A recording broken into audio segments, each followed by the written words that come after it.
Good morning. I'm Jeff Hajek from Valaction Continuous Improvement. I write the Gotta Go Lean blog. I'm joined here today with Tim McMahon of A Lean Journey.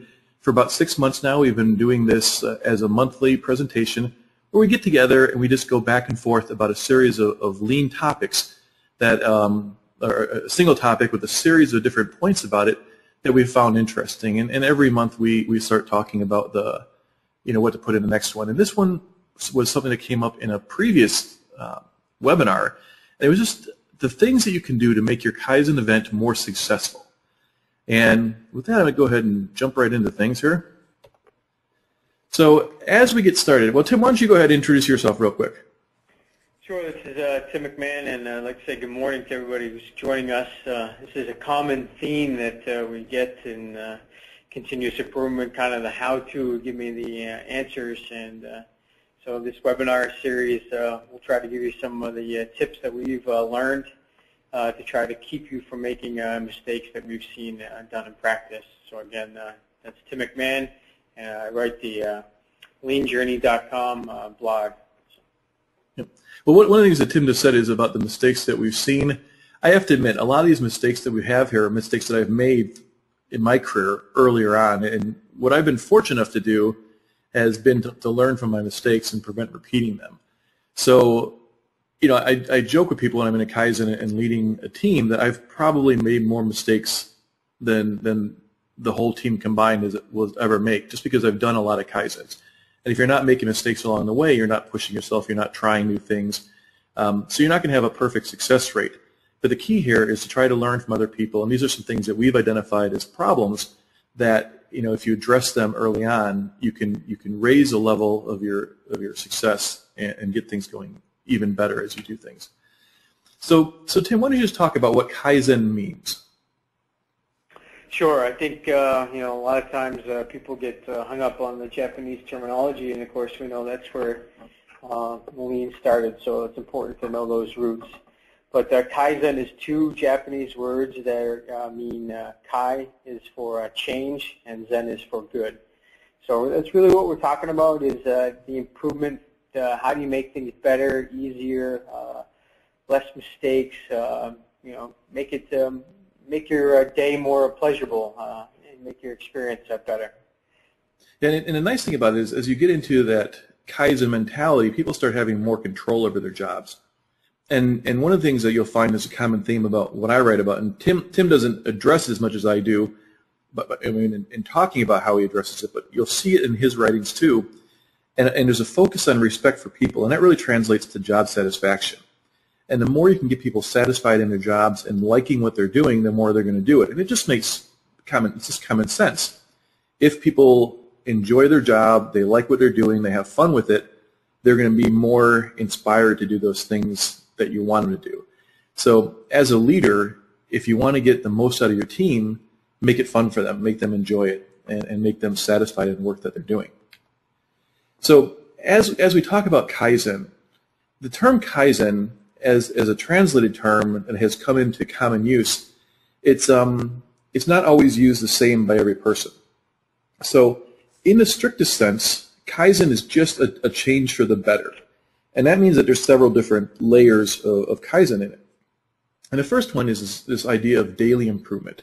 And this is, if you look in your work area and you realize you're taking 2 steps over to a garbage can, and if you bring it closer, you could take it down to 1 step or half a step or just a reach. That's daily improvement because you've now made a quick, on-the-spot change to do something better. And people overlook the power of that. They don't really think that what I'm doing is Kaizen because it's just very basic. But the problem is that many people go days on end or weeks on end or even months on end without ever making a change to get things better. So daily improvement is a big chunk of Kaizen, and when it's done right, it can actually be the most powerful form of Kaizen that's available to you because you enlist the masses. And if everybody's doing it all at once, you're going to get a lot better much more quickly instead of waiting for these organized events. Now, Tim, want to talk about Kaizen projects for a minute? Yeah, this is what most people would be familiar with the terminology Kaizen, as we've kind of commercialized it or Americanized it in the, the event structured kind of process. There's a place for that. I mean, I think a lot of organizations certainly do start in the Kaizen project arena. It is very successful in making changes and kind of solving the problems that you have. It brings emphasis. It creates some sort of culture change related to that. And so those are the kind of where you have a team sit down, solve a problem in a specific area. Those are the kind of structured Kaizen events that we're talking about in this section. Yeah, and I like to use these when in a couple circumstances. And one is when the teams are untrained, because when you put a group of people together, they can help each other. So you put a mix of untrained people with trained people, and you can throw in a training day in it. I also like to use it when you have to shut down the process for a while to get things done. And if you're going to shut it down and you're going to stop production, you need to have as many resources as you can get working together on it so you're not shut down longer than you need to be.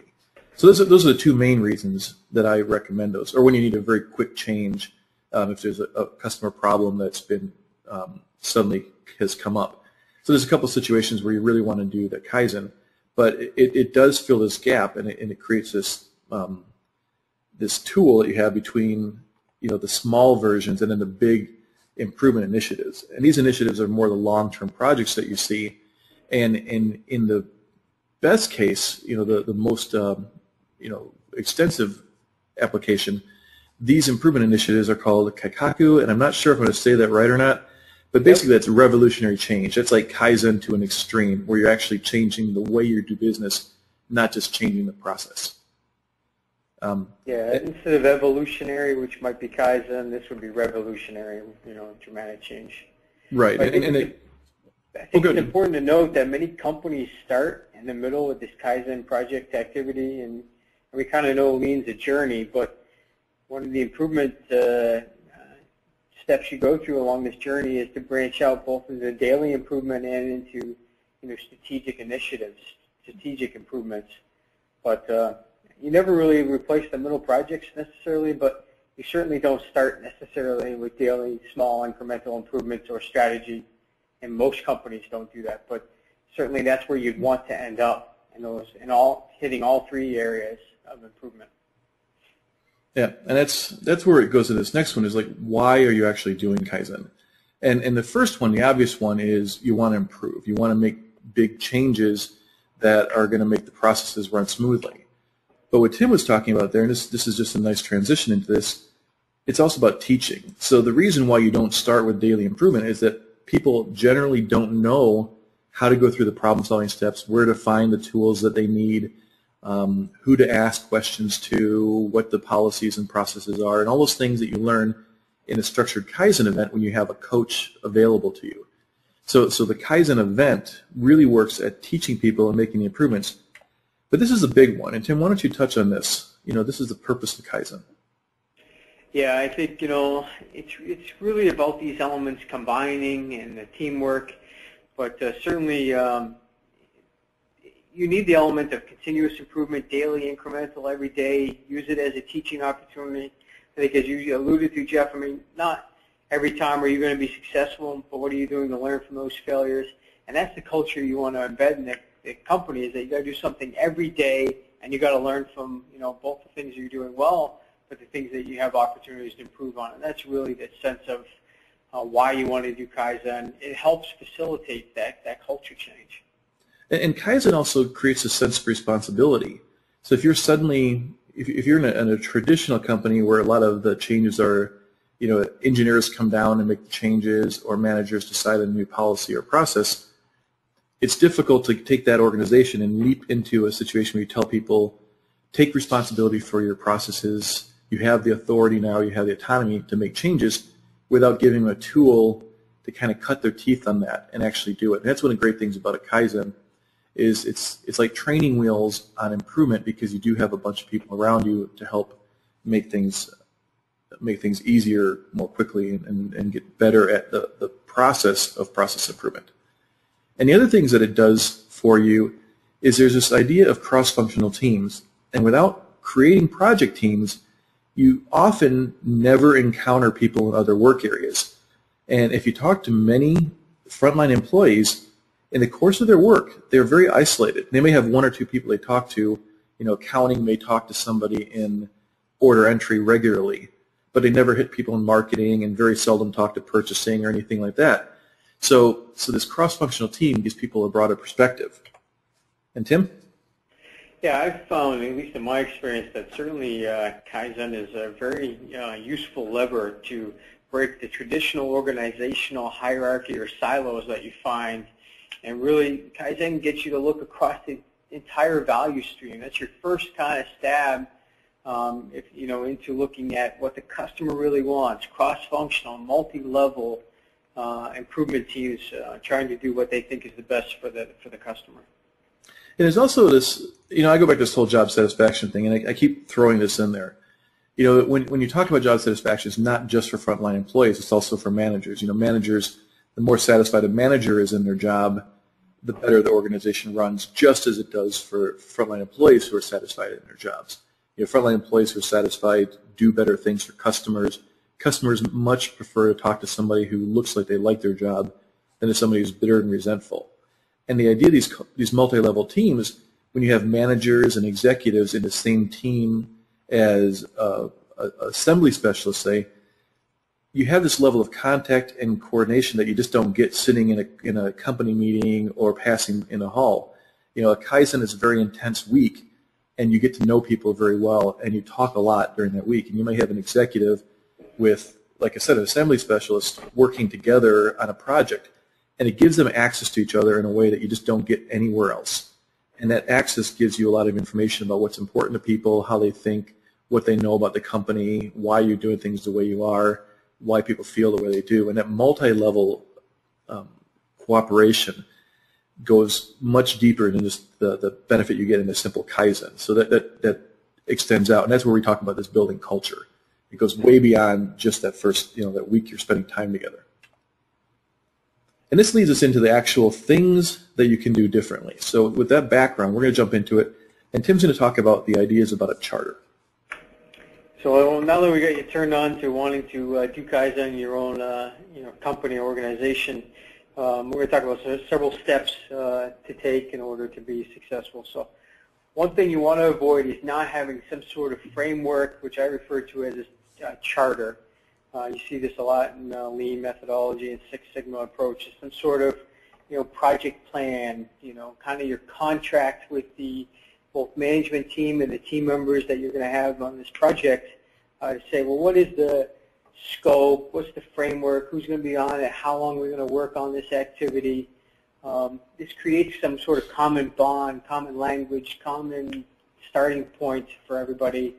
And it gets the management to sign up and say, yes, I'll support this, I'll go, I'll give you this much time, this much money if you kind of have to spend some resources. So it's really important that you have this framework set in place before you start. And I don't know how many of us have been on some sort of project or, Kaizen events that, you kind of get through the middle of it and you say, well, are we done yet? Did we solve enough? So another important element within this charter is to look at what are you going to use to measure the success of this event. And you can use that measure to determine if you met, the goal that you set out to in this project. So it's really important that you have the framework and you keep it measurable. You want that plan, do, check, act kind of methodology. So you have your plan, you do the action, you check to make sure that you have met what you said you're going to do, and then if you haven't, you have that opportunity to adjust and keep solving that problem. And that whole idea of adjustment goes on to this next point here about scope creep. And this is something else you want to avoid in your Kaizen activities. And let's say you're going out to buy a car, and you can buy the basic model, or you can get the tricked out version.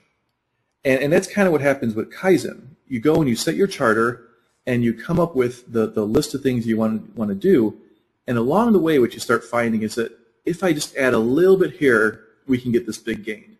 Or if I add a little bit over here, you can get this big gain, because what's happening in a Kaizen is you're turning over all these rocks, and you're finding all these opportunities that you didn't even know were there. And that has a big impact that, people are motivated to do well, and they want to make big changes. So they see these little opportunities laying there, and they get distracted from what their original goals are. And now if you have your original goals and you're able to meet them and add to them with some effort when you have a team together, I'm all for increasing. But you just got to make sure you don't keep from meeting your initial goals, the goals that Tim talked about setting in the charter. If you start adding to your project and you do these additional great things, but you miss out on the things that you said you were going to do, it's not a successful Kaizen event because you didn't hit your initial targets. So really keep that in mind.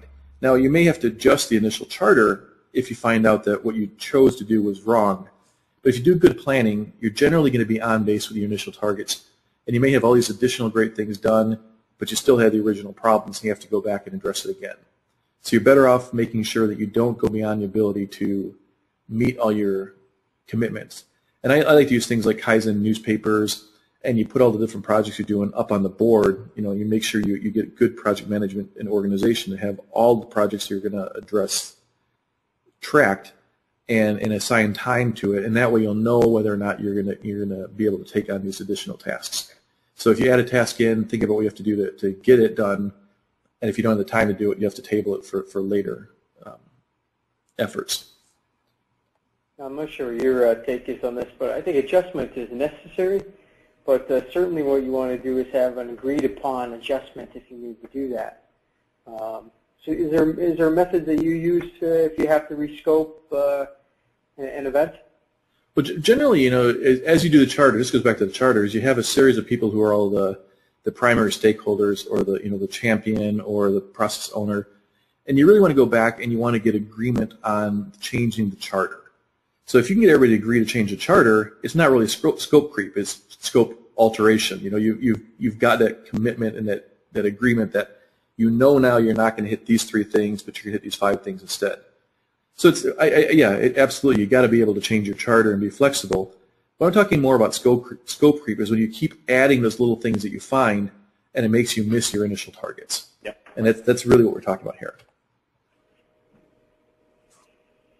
So another important element is what we're going to talk about is team selection. Certainly, your team is the manpower. It's going to be what we call the brain power. That's where all your creativity, your ideas is going to come from. And so it's important that you pick a team that both represents the area, but also brings skills that will help you solve the problem that you're going after. This is a really important step in the planning part of the Kaizen event, is to do your homework up front, to make sure that you get this both the right type of people who have knowledge about the area, maybe some outsiders, people who think outside the box, who aren't familiar with the status quo process, and then people who will bring that skill. And you want to make sure that you're including the decision makers, the people who have the gatekeepers, the stakeholders involved in that process. That's an important part. And certainly you want to make sure that you're getting their participation up front to be able to do that. So if you're competing for the same resources for multiple important projects, that's a discussion you need to have in your team selection process, and making sure that you get the right people at the right time to solve this problem effectively. Yeah, when I scope out teams, when I help people put their teams together, I always ask the champion what the primary focus of the Kaizen is. Is it to teach people, or is it to get results? And it's really a spectrum. It's not like one or the other. But if you want a team and you have something that's critical and needs to get done and you can't miss on it, and you want a big change, you generally want to put in experienced people and get the team that Tim's talking about here. But you also have this option to select a team for future improvements. And that's where you start putting in the people that haven't been in the Kaizen before, or that maybe are a little bit resistant to lean and haven't had the experience with it, and you want to give them some, a chance to have some indoctrination to it. The team selection isn't just for the event, it's for the big picture. So you want to make sure that you start thinking about how are you going to apply lean across the whole organization, and you can do that in your team selection phase. Yeah, I agree. Certainly this is a key element to employee development, and trying to look longer term than just this project's needs, but the company and the organization's needs long term. And I'm going to diverge a little bit on this one here too, is if you don't have a funnel of future leaderships, you've probably missed the boat on some of your team member development.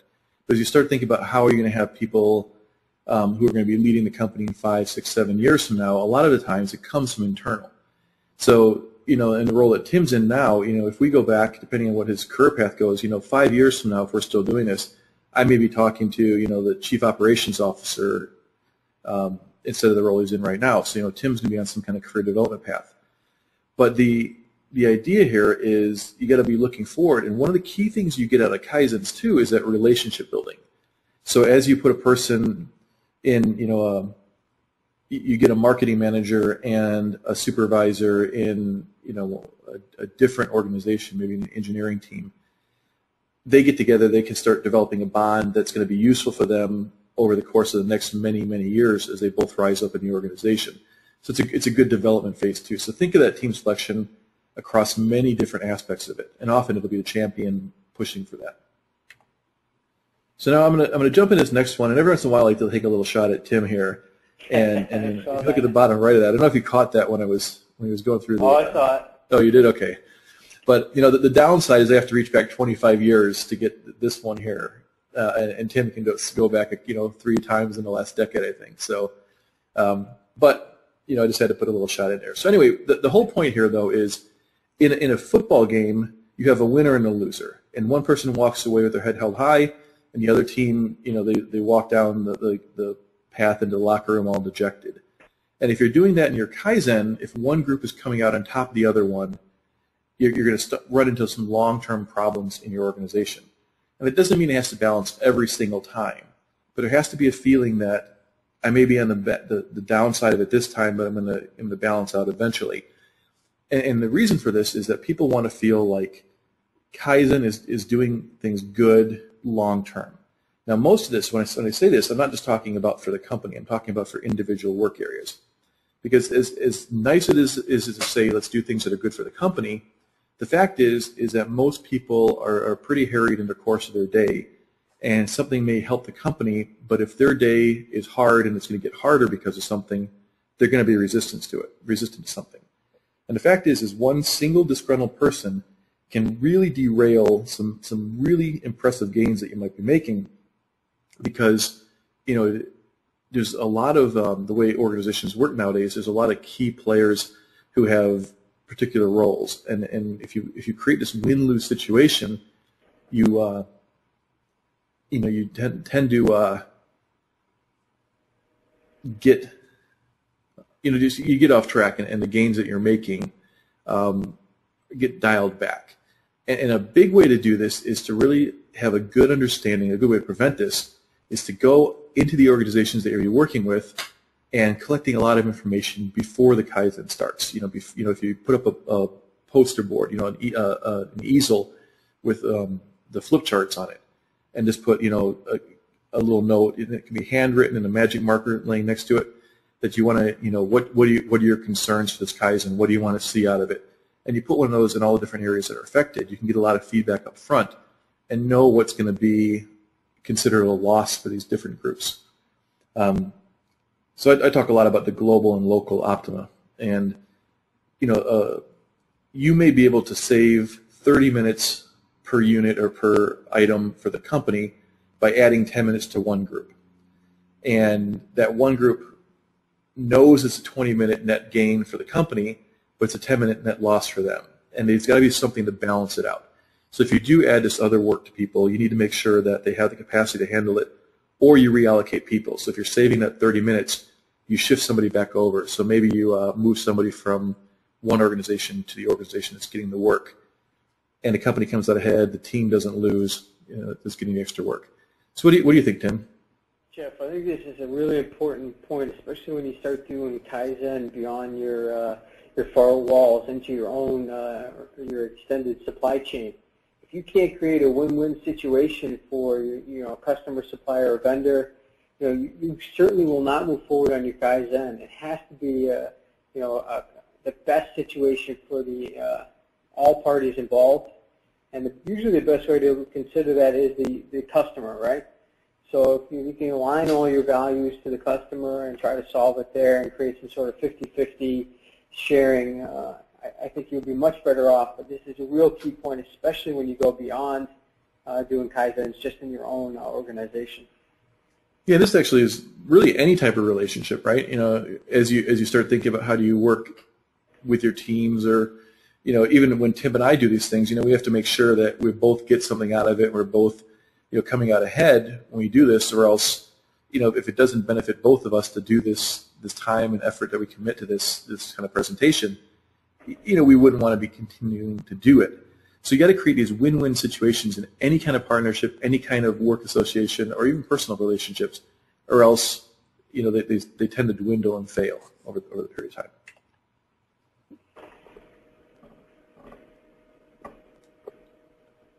So I think certainly everybody wants to do a good job. You're on this team. You want to solve the problem, especially if you're a team leader. You have something maybe to show to management that you're able to do this, and so you get this notion that you want to strive for perfection. And I think that's one thing you learn is that the demands in your organization are constantly changing, and so continuous improvement is always needed.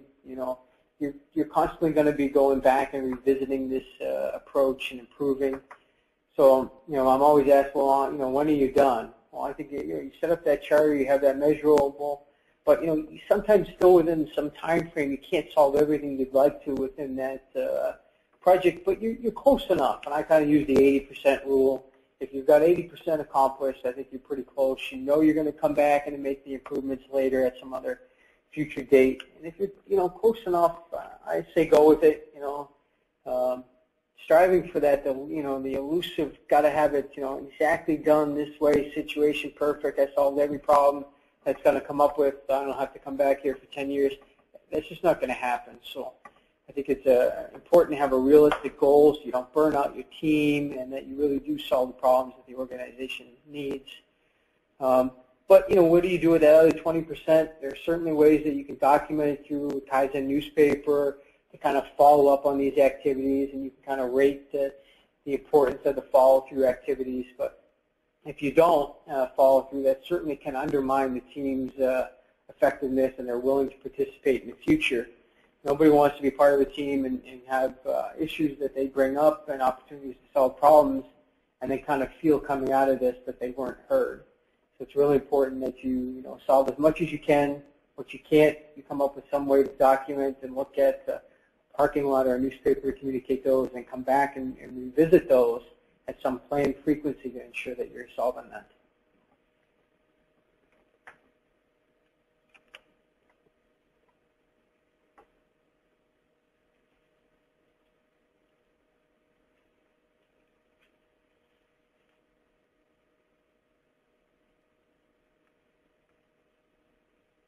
Jeff, you still there?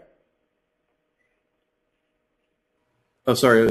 I muted myself when I was coughing a minute ago. I forgot to unmute me. So, yeah, I was just going to say, I just was adding two things, and I'm sitting here talking to myself, I guess.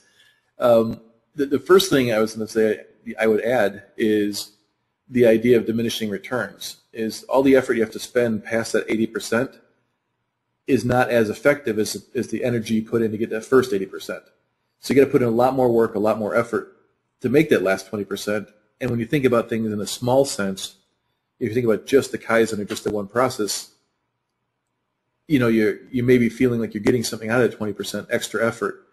But if you put it somewhere else, you can be getting another 80% improvement in another organization rather than the 20% incremental gain. So resources are extremely limited. As you get more and more lean, the time that you're going to have available to spend on improvement becomes much more valuable, because you have a lot less margin for error. And the second thing I would say is it's goal setting. It goes back to what Tim talked about, the charter. If you don't have an effective charter, that perfection that you're shooting for is, if you set your goals too high, you waste a lot of resources. If you set them too low, you don't make a lot of gains. It's really about getting that sweet spot where you get good gains without overspending to get those gains. Now leadership must be an important factor in Kaizen, right? Oh yeah, that's a good transition here.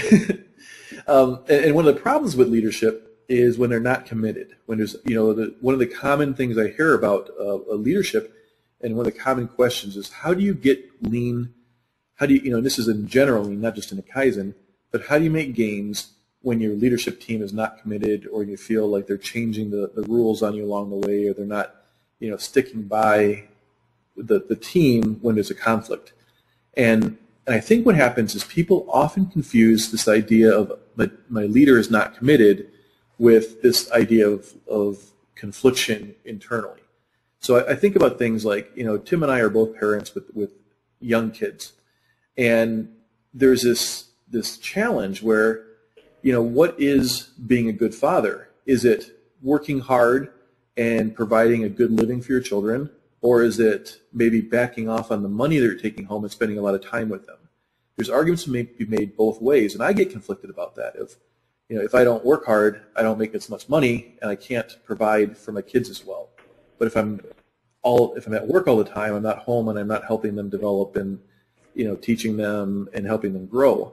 So you feel often like you lose either way, and that's what people see when you talk about an uncommitted leader. There's the leader wants to do well, but they have other conflicting goals of what they think is good. And often that's what you find rather than a leader who's trying to do poorly. And I've done hundreds of Kaizen events and worked with many companies. And one of the things that I find to be universally true is people want to do a good job in their work, and they want to do well. I don't find anybody who says, you know what, I came to work today and I just want to slack off and get my paycheck and go home. And it's very, very uncommon that you see that, because most of those people weed themselves out of any company that's trying to get better. The companies I work with have this focus on improvement. But to get to that, you really have to discover what the real conflicts are. And you got to talk to the leadership team and understand what their goals are, what are their barriers, what is it that's keeping them from committing to what you're asking them to do. Now, I will say here, though, tread carefully, because there's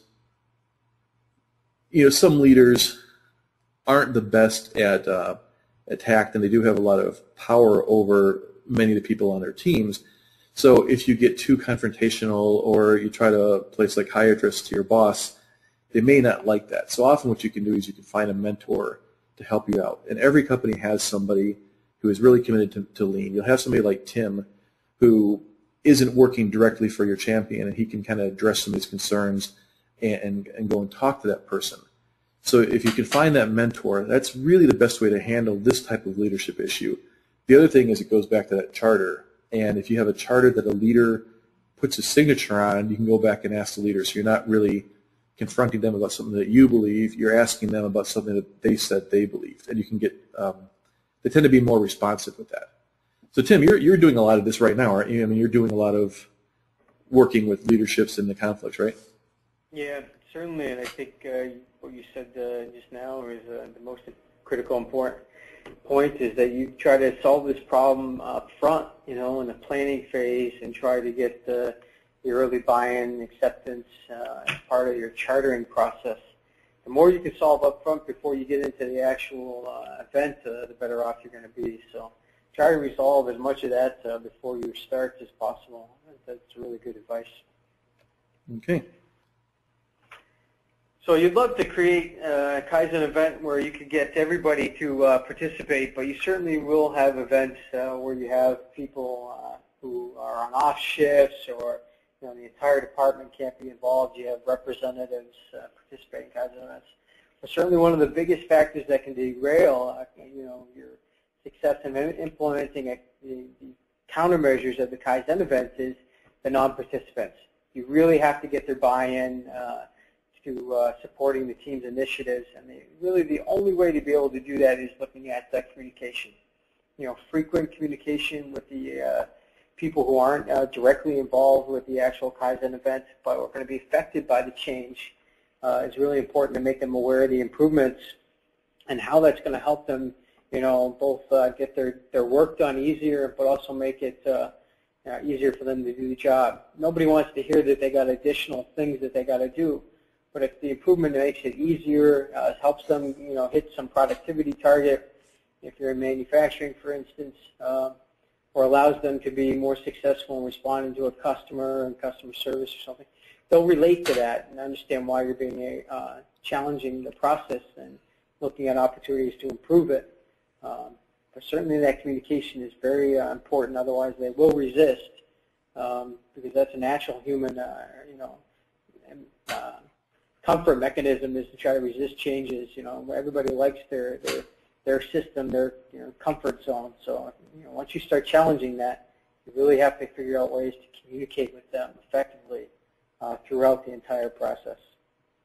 It's interesting how many things in Lean overlap, because this goes back to the whole thing about the win-lose, and it's the same type of thing as if you give good visibility to people up front and find out their needs and get them involved, they're going to be less resistant. And it's just amazing how much of this stuff, there's no clean slices. Everything all touches each other in the things we're talking about here.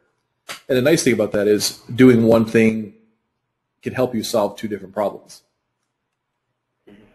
Yeah.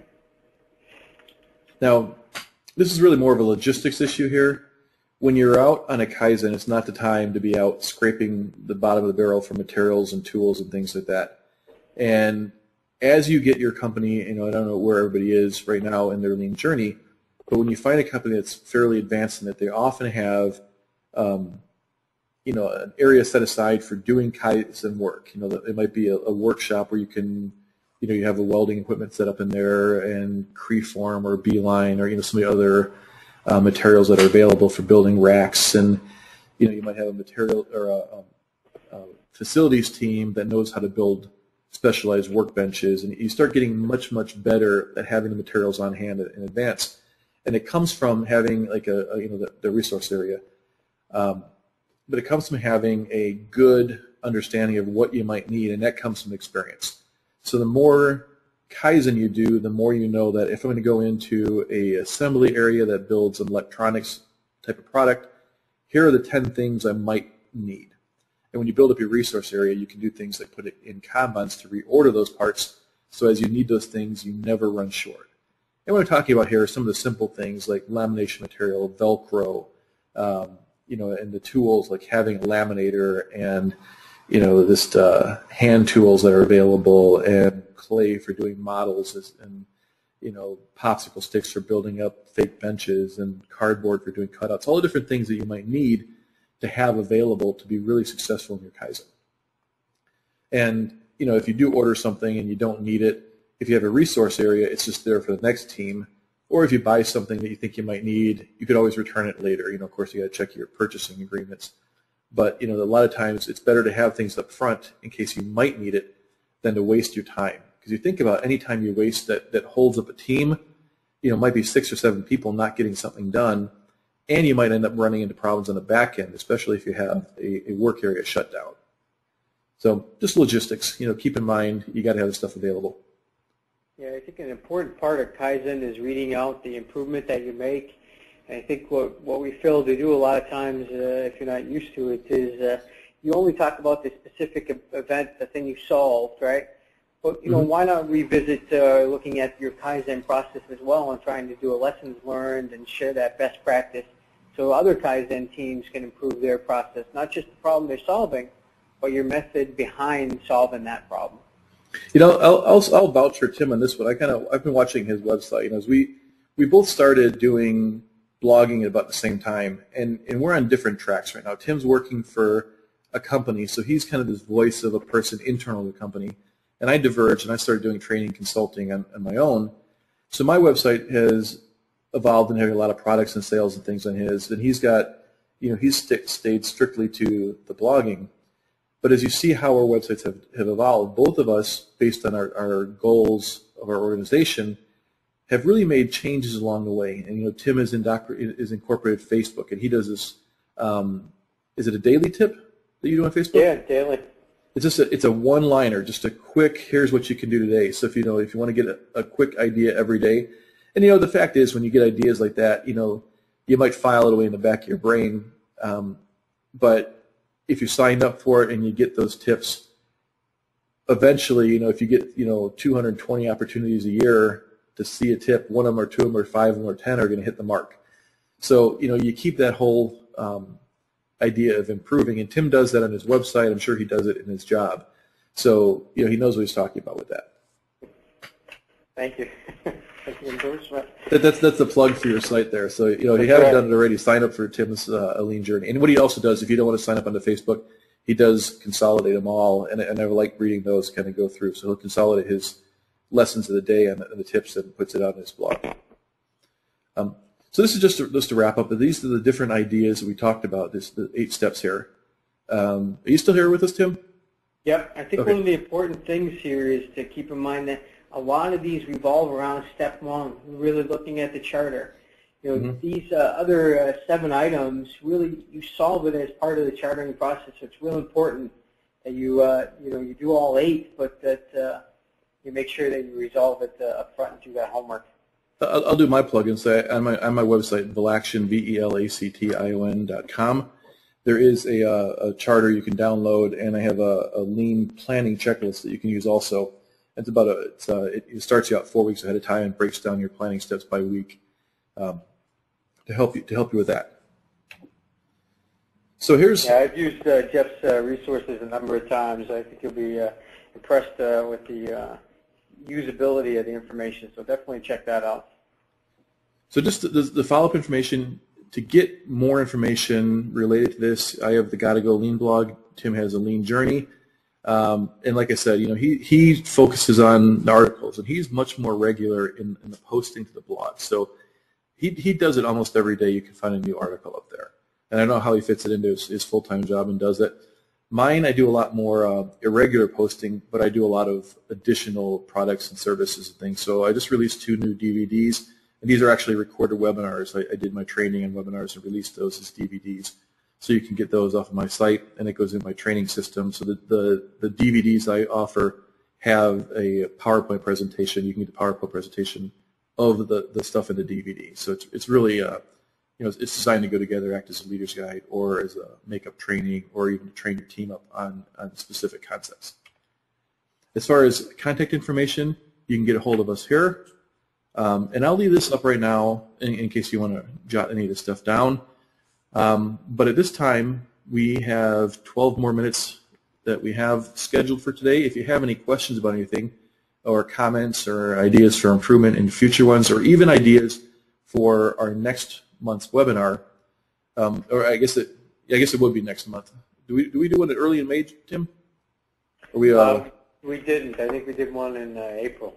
So we still owe one in June then, right? Later in June? Yeah. Okay. So probably the next 4 weeks or so toward the end of the month we've been doing them late in the month, and we had to slide this one down. So we'll be looking for one toward the end of the month. If you have any ideas, if you can look back on YouTube, you'll see the different ones we've done. We've done one on how coffee is like lean, on the milk procurement systems, how that's like lean, and then 12 ways to build a better team, things like that. So if you have any ideas, go ahead and send them to us, and we might be able to address it. Any questions?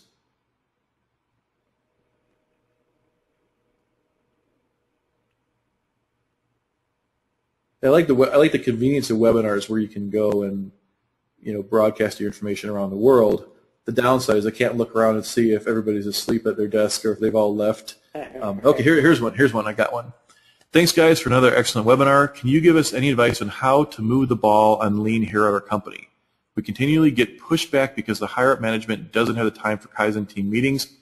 Also, they want to push the task down to our supervisors.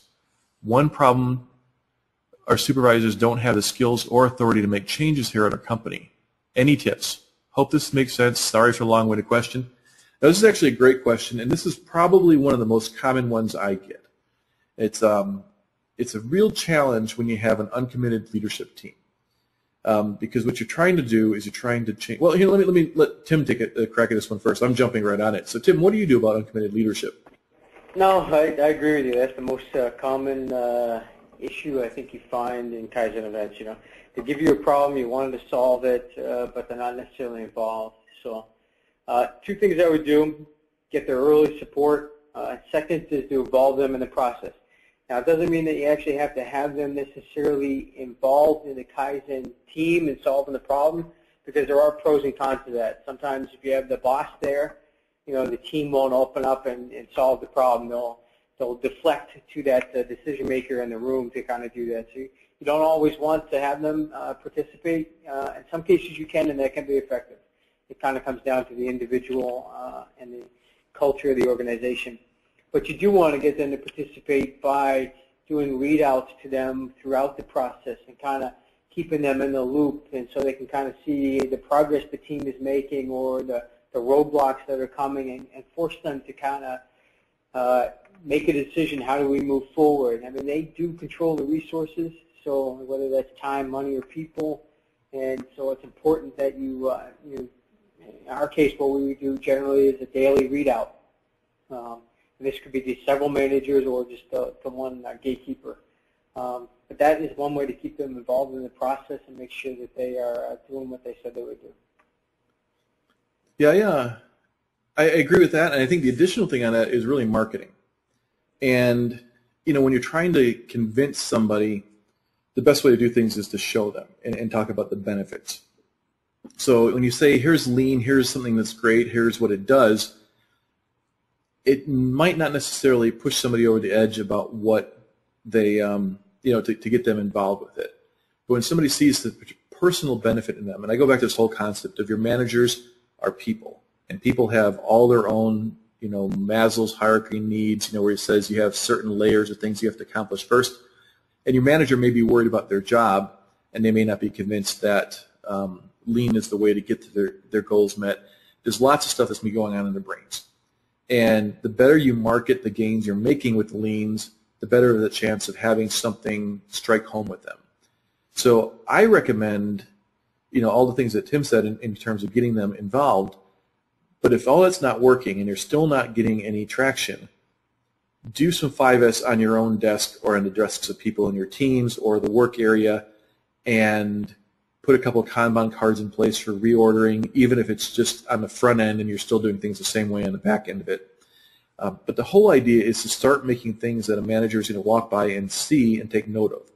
And if you have this stuff put in place, if you put up a metrics board and start tracking the tack time in your work area and all of the little things that you do have authority over, eventually the executives, the managers, the senior leaders are going to come by and see that.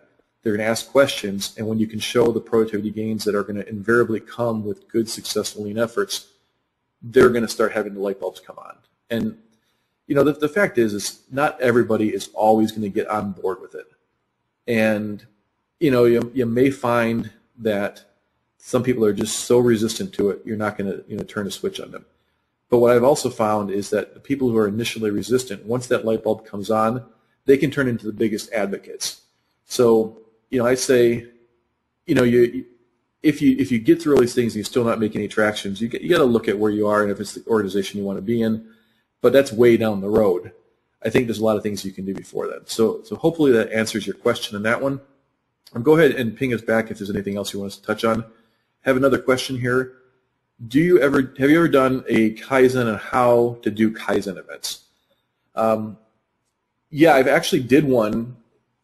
I do constant changes on, I